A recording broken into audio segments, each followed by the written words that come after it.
sadri wa yassir li amri wal tatam lisani yafqahu qouli. Yang saya sayangi adik-adik semuanya, yang saya hormati teman-teman pengurus dan relawan, serta yang kami muliakan rombongan dari jamaah, ibu-ibu jamaah perumahan Bilimun, serta keluarga besar DDN Kargo, serta juga Ibu Yesi ya dari kebetulan kerja di Kementerian Keuangan, juga semua para ibu-ibu hebat yang selama ini mengantar adik-adiknya untuk sekolah. Assalamualaikum warahmatullahi wabarakatuh. Nggak banyak sepertinya akan saya sampaikan, hanya ingin ucapan terima kasih. Tapi sepertinya selalu ucapan terima kasih saja gitu ya yang bisa kita ucapkan. Insya Allah kita selalu membalas dengan doa bagi bapak-bapak ibu-ibu yang senantiasa memberikan perhatian kepada adik-adik hebat kita semua ini. Terima kasih juga telah membagi waktunya di akhir pekan ini untuk traveling kepada kegiatan-kegiatan sosial ini. Saya yakin kita sering melakukan traveling dan healing ke tempat-tempat yang indah, yang sejuk, tapi sesungguhnya itu hanyalah kebutuhan untuk jasad kita. Pada dasarnya ruh kita pun perlu traveling. Traveling ke tempat-tempat seperti inilah ruh kita akan menjadi tenang dan ada keberkahan di dalamnya. Ruh juga perlu kesejukan, perlu tempat-tempat yang sejuk. Tempat-tempat seperti inilah yang kita dambakan. Sebelumnya saya ingin memperkenalkan dulu adik-adik yang kita bukan satu di saat ini aja ya, sebelum juga. Pertama adalah mungkin kita kenal semua adik-adik difabel dan tunanetra dari SLB Cahaya Quran yang di depan kita, yang terdiri dari adik-adik tunanetra, tunarungu dan disabilitas. Kemudian ada adik-adik kita dari anak-anak yatim yang berlatar belakang anak-anak jalanan. Ya, di sebelah sana di belakang. Berikutnya adalah adik-adik kita, adik-adik hebat yang masih bersekolah, di mana kedua orang tua mereka tunanetra, tapi punya semangat dan selalu senyum kalau datang ke sini. Itu sebagian. Adik-adik tunanetra ini dibina oleh Bang Adi. Mana Bang Adi? Bang Adi ini anak jalanan yang udah insaf, terus sebagai bentuk rasa syukurnya, bentuk taubatnya itu membina anak-anak jalanan, anak-anak yatim jalanan. Itu berada di Cibinong. Yang awalnya anak-anak itu kita tahu memulung, mengemis, ngamen dan lain sebagainya. Dan melalui Bang Adi inilah mereka bisa bersekolah. Dan alhamdulillah dulu memang Bang Adi nyadarnya ke kita gitu kan. Kita juga sebenarnya dulu masih ini, sehingga kita dorong, kita bina. Alhamdulillah pada akhirnya karena kita harus konsentrasi ke sekolah SLB gratis, Bang Adi kita lepas dalam artian untuk menjadi mandiri ya Bang Adi ya. Alhamdulillah mandiri. Ada kisah bahwa pada akhirnya mereka sekolah ini Bang Adi memperjuangkan, tapi 10 sekolah menolak mereka untuk sekolah di sekolah negeri. Kenapa? Tidak punya identitas, tidak punya kartu keluarga, tidak punya KTP. Jadi mereka komunitas anak-anak jalanan, pemulung dan pengemis dari lampu merah.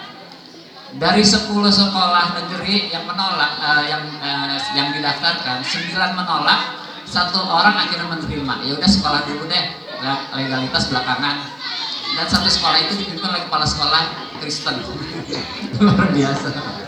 Alhamdulillah Bang Adi setelah itu menguruskan bagaimana mereka punya identitas sampai akhirnya menjadi anak-anak hebat untuk diajarkan mengaji dan lain sebagainya. Terima kasih atas kehadirannya. Insya Allah semua ini akan dibalas kelak. Juga kami terima kasih hidangannya yang dibawa, semoga diganti hidangan di surga. Mungkin saat ini Di antara mereka ada yang tidak mengenal Bapak Ibu, di antara mereka tidak ada yang dapat melihat, tapi saya yakin di akhirat nanti mereka lah yang datang pertama kali menghampiri kita dan paling mengenali kita. Ada satu pepatah yang saya suka dan Pak Ini juga suka, bahwa kebaikan adalah bahasa yang bisa didengar oleh yang tuli dan dapat dilihat oleh yang buta.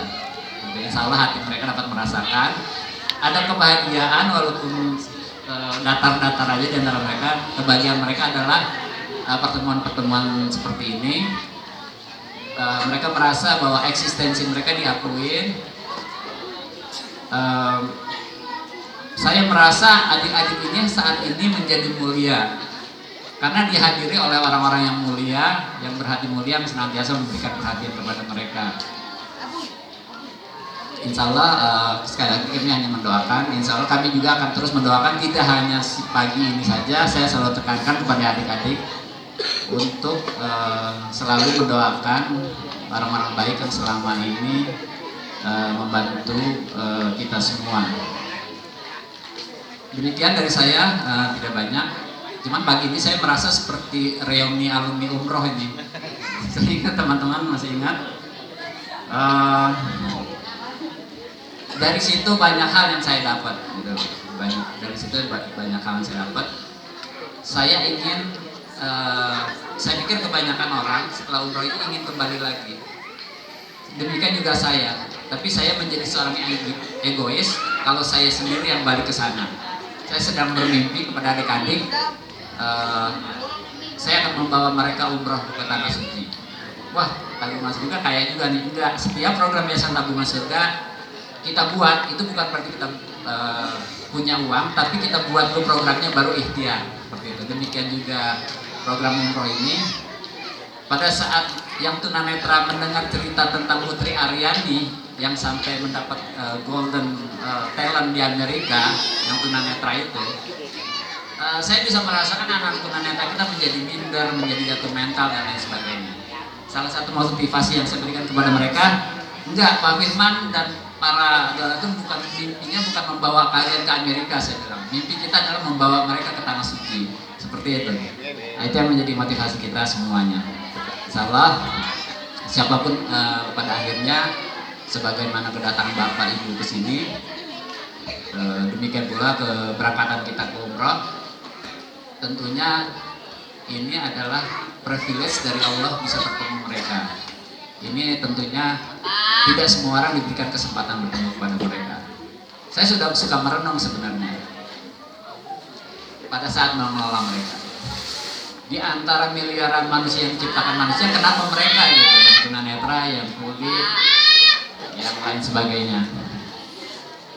Padahal saat itu saya merasa bisa aja saat ini kalau Allah berkehendak, kita yang duduk di depan sini, kita di depan sini, dia ada di sini, dan mereka ada di situ. Bisa aja kalau Allah mau sebenarnya. Tapi Allah punya pengaturan, ya. Tapi yang paling penting, jadi sehingga saya merasa sebenarnya bukan mereka yang sedang diuji. Sesungguhnya kita yang sedang diuji. Allah sedang menguji siapa-siapa hambanya yang bersyukur atas kesempurnaan yang telah diberikan kepadanya.